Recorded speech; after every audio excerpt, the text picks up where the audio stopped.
la nature, eux. Ils la voyaient avec deux types de sensibilité. D'une part, ils avaient peur de la force de la nature, de la puissance des orages, des catastrophes naturelles, vis-à-vis desquelles ils étaient mal armés, comme nous d'ailleurs. Nous continuons à être très mal armés par rapport aux catastrophes naturelles, et ceci est d'autant plus préoccupant qu'il y en aura de plus en plus, et de plus en plus grave avec le réchauffement climatique. Et le deuxième sentiment qu'ils avaient, c'était un sentiment de contemplation. La beauté était quelque chose qui était ressenti par tout un chacun. Et on disait, la beauté de la nature révèle la beauté du Créateur. C'est l'époque où tout le monde était croyant. Et on disait, Dieu est beau. On avait hérité cette expression des Grecs. Après, on a dit Dieu est bon. Mais les Grecs disaient, Dieu est beau parce que la bonté, c'est la beauté de l'âme. Et donc, cette nature était un partenaire avec laquelle on vivait en intimité, dans une complète immersion. On ne se sentait pas éloigné, il n'y avait pas de rupture, pas encore en tout cas.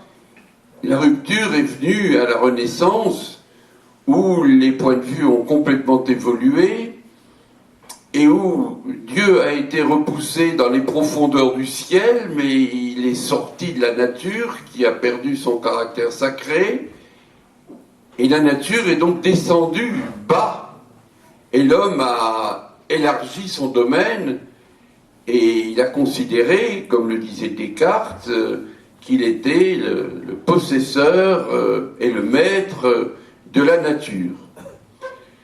Alors cette idée s'est imposée peu à peu. C'est une idée fausse. Nous ne sommes ni les possesseurs ni les maîtres de la nature. Si nous étions les maîtres de la nature, il est bien évident qu'il n'y aurait pas de catastrophe naturelle et que par-dessus le marché, notre corps qui est la nature, on aurait réussi à rendre éternel et nous n'aurions plus de maladies, nous serions les maîtres. Et tout un chacun sait bien que c'est pas vrai. Donc cette vision qui a pourtant été celle des siècles qui viennent de nous précéder et qui est la vision actuelle, est une vision qui n'est pas juste, mais qui est à l'origine des comportements intempestifs que nous avons depuis la Renaissance et surtout depuis le début de l'ère industrielle, il y a 150 ans, où les moyens techniques sont devenus de plus en plus puissants et où on a eu sur la nature des interventions de plus en plus brutales. Alors de la nature, on s'est mis à percer des mines et à tirer des minéraux, des minéraux, du charbon, du fer. On a tiré aussi, bien sûr, de la nature les combustibles fossiles depuis 150 ans, massivement le charbon, massivement le pétrole, massivement le gaz. Et puis on s'aperçoit qu'à force de vider le réservoir se vide. Et nous voilà subitement dans un pays, le nôtre, où il n'y a plus rien dans les mines. Dans ma région, en Lorraine, les mines de fer et les mines de charbon ont fermé. Toutes les mines de charbon ont fermé dans toute la France. Il n'y a plus que des ingénieurs des mines, mais il n'y a plus de mines. Et alors se pose la question, comment ça sera dans 100 ans ? Ça sera comment dans 100 ans sur la Terre entière ? Est-ce que tous les pays auront vidé ainsi leurs ressources ? Est-ce qu'il y aura encore des ressources pour les générations futures ? Nous considérons la nature comme un matériau inerte dans lequel on peut puiser autant qu'on veut, comme s'il n'y avait pas de limite, et donc on vide le réservoir. Alors avec ces ressources qu'on tire de la nature, on produit, avec ce qu'on a produit, on consomme, et puis à partir de la consommation, on va laisser sur le terrain les déchets, toutes sortes de déchets.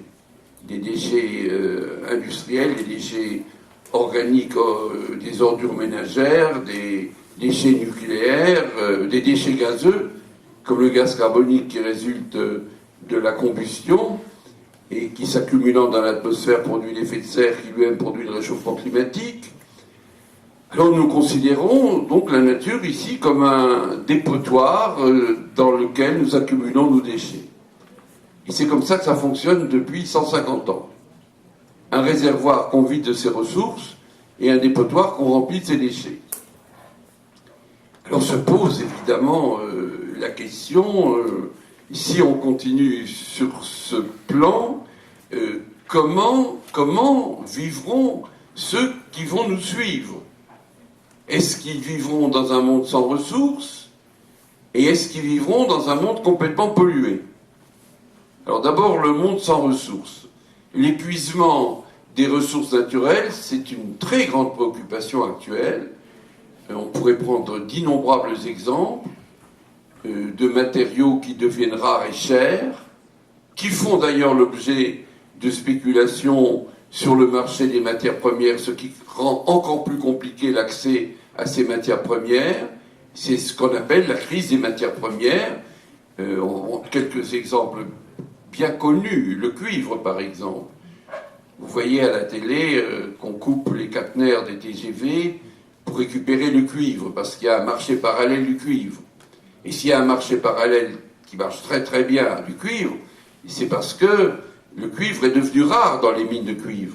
Et on considère que ces mines de cuivre, au rythme où on les vide, on en a pour peut-être 30 ans, pas beaucoup plus. Donc nous aurons forcément à un moment donné une pénurie grave. On peut prendre un deuxième exemple, c'est les terres rares.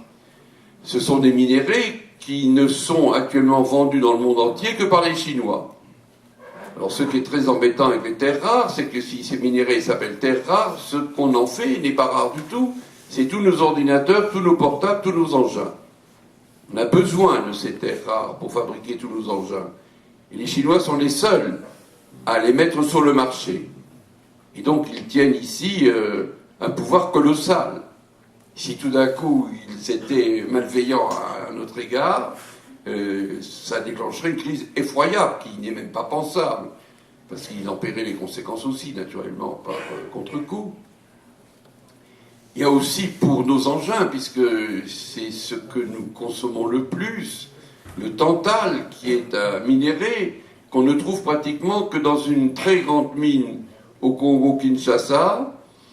Alors cette mine est entre les mains d'une terrible mafia qui fixe les prix, par laquelle les grandes multinationales, dont vous connaissez tous les noms, Apple, Motorola, etc., Sonia et toutes les autres sont obligés de passer. Il faut passer par leur fourche codine, parce que c'est eux qui détiennent le minerai. Et alors les mineurs sont traités comme des esclaves. Il semblerait que ce soit atroce, aucune sécurité d'aucune sorte. La mine s'effondre, il y a des morts tous les jours.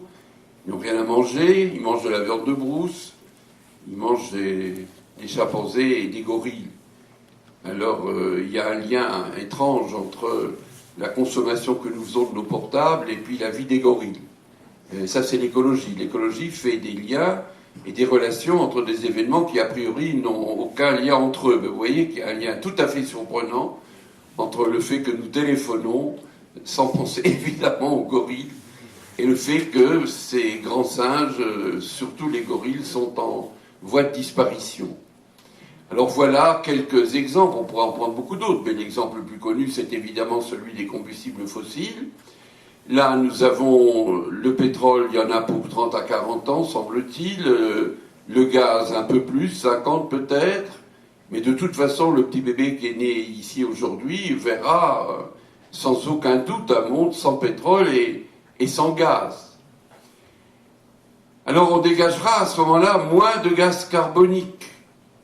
Et on pèsera moins lourd sur le réchauffement climatique. Ce qui est une conséquence plutôt heureuse de la perte de cette ressource majeure qu'est le pétrole et le gaz. Le charbon, il y en a encore pour 1 siècle et demi à 2 siècles.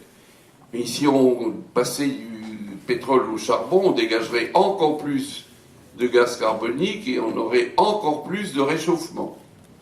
Vous savez, le réchauffement climatique est un problème très sérieux parce qu'on nous annonce 2 types de catastrophes. D'une part, des catastrophes naturelles, sécheresse ou inondations, ou tornades, ou tempêtes, ou cyclones, plus nombreuses et plus fréquentes. C'est ce qui se passe. Vous voyez à la télé, en 2010, il y a eu 960 catastrophes naturelles répertoriées par les grandes agences de réassurance qui assurent vos agences d'assurance, 960 en un an. Eux sont bien placés pour les repérer et les évaluer, puisque c'est eux qui dédommagent les sinistrés. Et la moyenne des 20 ans précédents, c'était 600 par an. Donc il y a beaucoup plus de catastrophes naturelles. Et elles sont beaucoup plus graves, parce qu'ils sont obligés de dépenser de plus en plus d'argent, raison pour laquelle les assurances augmenteront fatalement. Et puis la deuxième préoccupation, ce sont les réfugiés climatiques, parce que le niveau de la mer montera, ou parce qu'il y aura des sécheresses redoutables, et on verra affluer chez nous encore plus de monde que ceux qui débarquent déjà à Lampedusa. Donc ça sera extrêmement compliqué à gérer. Donc il faut éliminer la possibilité de remplacer le pétrole et le gaz par le charbon. Alors par quoi va-t-on le remplacer? Comment va-t-on s'y prendre au point de vue énergétique? Alors là, nous avons deux cas de figure, qui sont les deux extrêmes. C'est le cas allemand et le cas français. Le cas allemand, c'est de dire, nous allons passer massivement aux énergies renouvelables. C'est ce qu'il faut. Ils augmentent à peu près leurs ressources en énergie renouvelable de 1,5% chaque année. Et ils arrêtent le nucléaire. Et ils vont l'arrêter en 2022. Ça a été voté avant-hier. Ce qui m'a beaucoup frappé dans le vote du Bundestag, c'est l'écrasante majorité. Parce que la droite, comme la gauche, comme naturellement les Verts, ont été pratiquement unanimes, puisqu'il y a eu, si ma mémoire ne me trahit pas, 523 députés qui ont voté pour l'arrêt du nucléaire en 2022, et seulement 70 qui ont voté contre ce point de vue, donc une décision majoritaire avec une majorité tout à fait écrasante. Pourquoi les Allemands sont-ils aussi fortement antinucléaires? Parce qu'ils sont fortement écologistes. Et ils développent alors le solaire, par exemple. Je vous donnerai encore un chiffre. Il y a 250 000 emplois dans le solaire en Allemagne, alors qu'il y en a seulement 25 000 en France. C'est pas que la France manque de soleil, l'Allemagne en a moins que nous, surtout chez vous. Mais c'est leur choix. Et en face de ça, il y a le choix français. Alors le choix français, c'est le choix le plus pro-nucléaire au monde. Nous sommes le pays le plus pro-nucléaire au monde. Je ne sais pas combien faudrait-il de catastrophes pour qu'on se pose des questions. Je ne sais pas. Mais bien entendu, on va continuer. On va continuer. Et on ira aussi aux énergies renouvelables parce qu'on est obligé d'en faire un peu. Parce que nous y sommes forcés par nos engagements dans le cadre de l'Union européenne.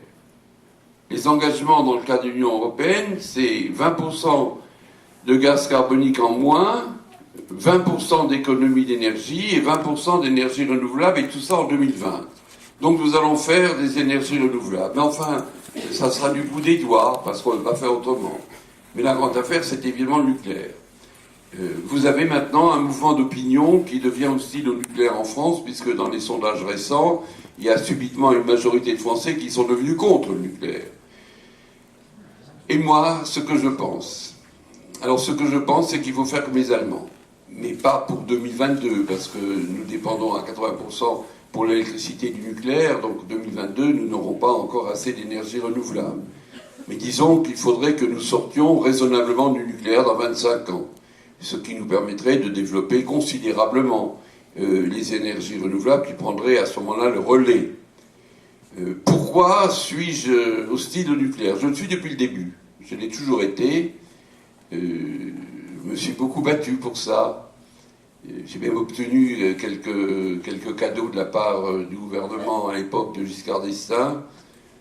On a obtenu, nous, à l'Institut urbain d'écologie, qu'il y ait 2 enceintes de béton autour des réacteurs français, alors qu'on n'en faisait qu'un seul. Ça améliorait un peu la sécurité. Mais enfin, quand on voit ce qui s'est passé tout récemment, on se pose quand même des questions.